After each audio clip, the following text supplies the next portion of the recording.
Hello everyone, Mr. Lipchick here, and today we're going to discuss different types of government. Okay, types of governments.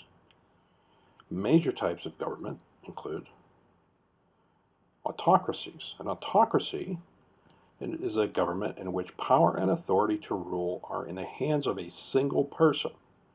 And there are two basic types of autocracies.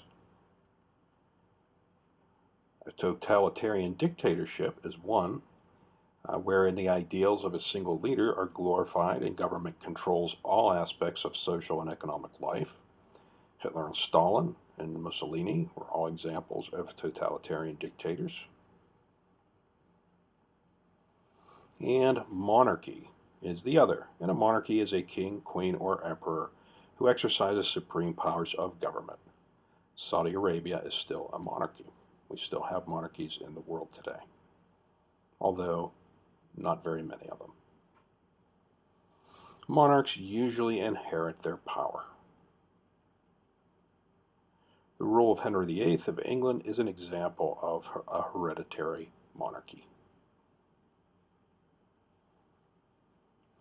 Then there are oligarchies. An oligarchy is a system of government in which a small group of people control the government. Oligarchies are not a very common form of government. The Italian city-states of the Renaissance era are examples of oligarchies run by the merchant classes of that time. And there are democracies. A democracy is defined as a system of government in which the people rule. The people together are sovereign, not an individual. In the old days of ancient Greece, there were direct democracies when individual citizens voted directly on specific issues, mostly in the small Greek city-states. And this was the Greek form of government, and it continues today in the town hall New England meetings.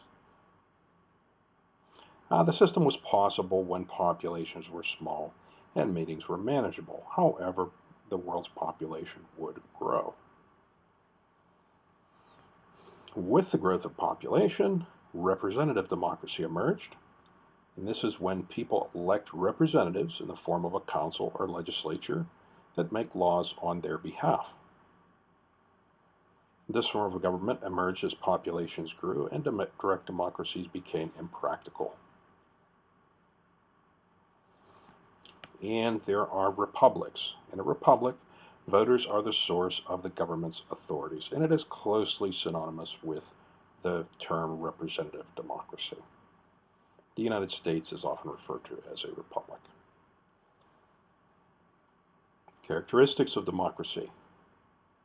Individual liberty. Citizens are as free as possible to pursue their goals and interests. These needs are balanced against the safety and security needs of other citizens. Majority rule with minority rights. The people accept the decision of the majority, however, the rights of the minority are protected under the Constitution. This system has at times failed, such as the Japanese-American internment of World War II and discrimination against African Americans.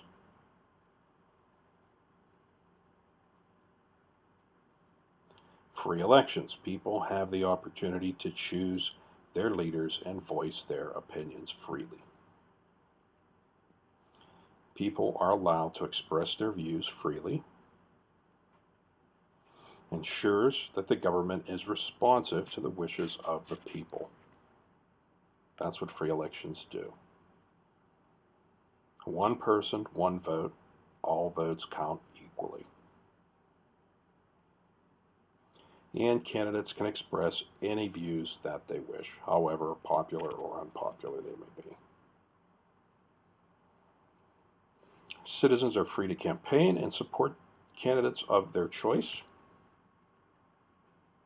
Legal requirements such as voting age are kept to a minimum. There is a secret ballot so the voters are not intimidated. Competing political parties are a characteristic of democracy. Political party is a group of individuals with common interests who organize to nominate candidates for office, win elections, conduct government, and determine public policy. To the right are some of the parties that exist in the United States. Political parties help to make elections meaningful by aligning candidates with positions on certain issues, enabling voters to make an informed decision.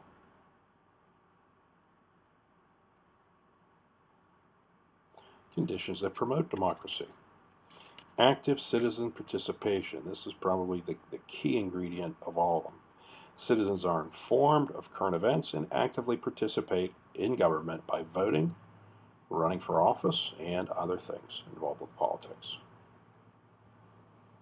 Favorable economy, economic stability, and growth with a strong middle class. When there's economic stability, people are in favor of democracy. When there's instability, people lean towards authoritarian government because they want security. Free enterprise is a situation in which individuals within the economy make their own economic decisions. This is favorable towards democracy because it involves freedom and it involves people having the ability to support who they want. During severe economic crises, democracies can be weakened as people begin to sacrifice political liberties for economic security. Widespread education promotes democracy. Democracies are more likely to succeed when people can understand the events that are taking place in their countries. The U.S. has the highest number of high school and college graduates in the world. A strong civil society also helps, a network of voluntary associations that operate independently of government, such as environmental groups, gun advocates, advocates for everything you can imagine. And a social consensus. Most people accept democratic values of individual liberty and equality for all. Very important to a democracy. Okay, that concludes our discussion for today. Thank you for attending, and I look forward to seeing you in the live lesson. Have a great day.